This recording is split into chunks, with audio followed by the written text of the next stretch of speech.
He stands before God and he says, I'm condemned.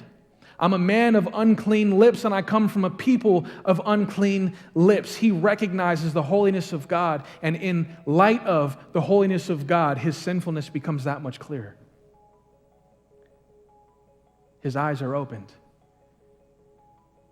He realizes that this God who is perfect in every way, the implications of that is this. It's like walking into an all-white room, white furniture, white carpet, and you realize as you walk in there and you're looking at all the white furniture and the carpet, you realize you're covered in mud, and it's too late. It's too late. And all you can think about is the homeowner's going to kill me when he sees me standing here. And so now that's what's taking place. Because Isaiah's like, okay, it's over for me. I'm an unclean man, and I come from a people that are unclean. And he says specifically, he says, I'm a man of unclean lips, and I come from a people of unclean lips. And the context here is this. If you recall, Jesus says in Matthew 12, I think it's verse 34, Jesus says, out of the abundance of the heart, the mouth speaks. Out of the abundance of the heart, the mouth speaks. If a man is speaking with hatred, the Bible says it's because there's hatred in his heart. If a man is speaking with prejudice, it's because he holds prejudice in his heart. If a man or woman is speaking lustfully or with adulterous comments, then there is lust and adultery in their heart. Out of the abundance of the heart, the mouth speaks. And so Isaiah is saying, I'm a man of unclean lips, and I come from a people of unclean lips. The statement, therefore, that he's making is this: I'm a man who comes from a people that are wicked down to our very hearts. So what's taking place is, in light of God's holiness, Isaiah is recognizing that he is completely depraved. He is completely unworthy to be in the presence of God. This is not the first time this takes place. In Luke chapter 5, allow me to turn there real quick. Oh, good, I had it marked. In Luke chapter 5, Peter has an interaction with Jesus. And Jesus says, page turned. Starting in verse 4, it says, when he had finished speaking, referring to Jesus, he said to Simon Peter, now go out where it is deeper and let down your nets to catch some fish. Master, Simon replied, we worked hard all last night and didn't catch a thing. But if you say so, I'll let the nets down again. At this time, their nets were so full of fish that they began to tear. A shout for help brought their partners in the other boat, and soon both boats were filled with fish and on the verge of sinking. When Simon Peter realized what had happened, he fell to his knees before Jesus and said, "Oh Lord, please leave me. I'm too much of a sinner to be around you." For he was awestruck by the number of fish they had caught, as were the others with him.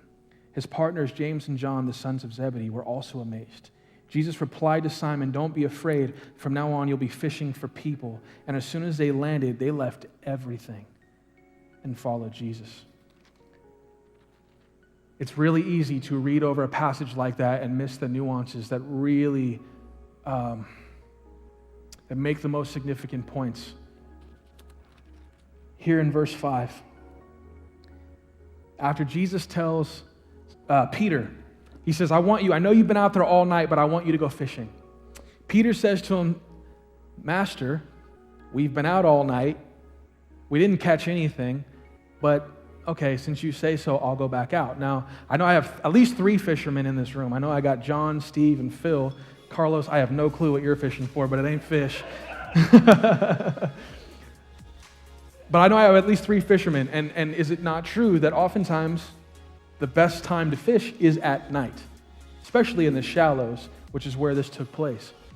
And now, Peter is saying, look, I know you're the holy guy, but I'm the fisherman, and I'm telling you, I've been out at the right time, in the right place. We were out there all night, and we didn't catch anything.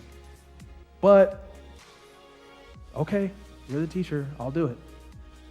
And that's exactly what he says. The first word here, he says master, and in the Greek, it's the Greek word epistates, which means master, teacher.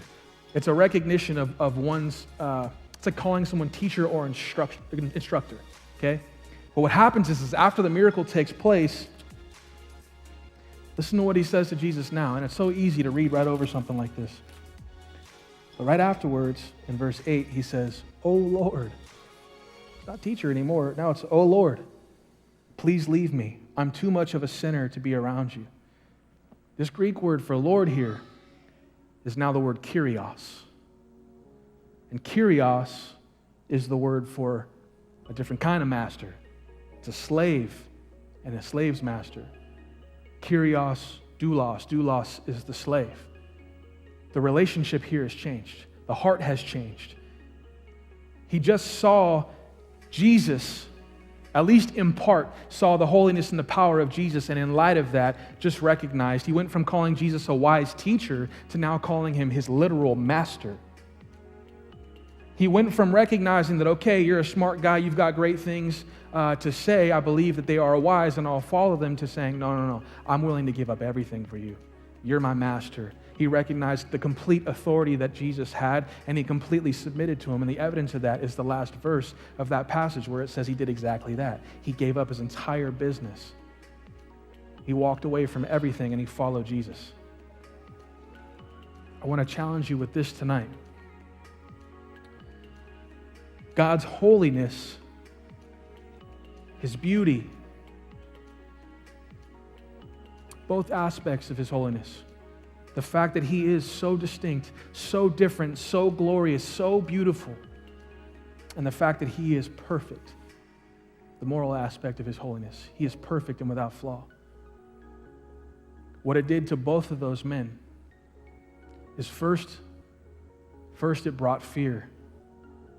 They were terrified because the only sane response to being before God, to being in his presence, is to recognize that you fall short of everything he is. And so their initial response is fear. Proverbs 9:10, I believe it is, says that fear of the Lord is the beginning of wisdom. Now, wisdom is application. Knowledge is information. Wisdom is application. It's to apply the information that has been given.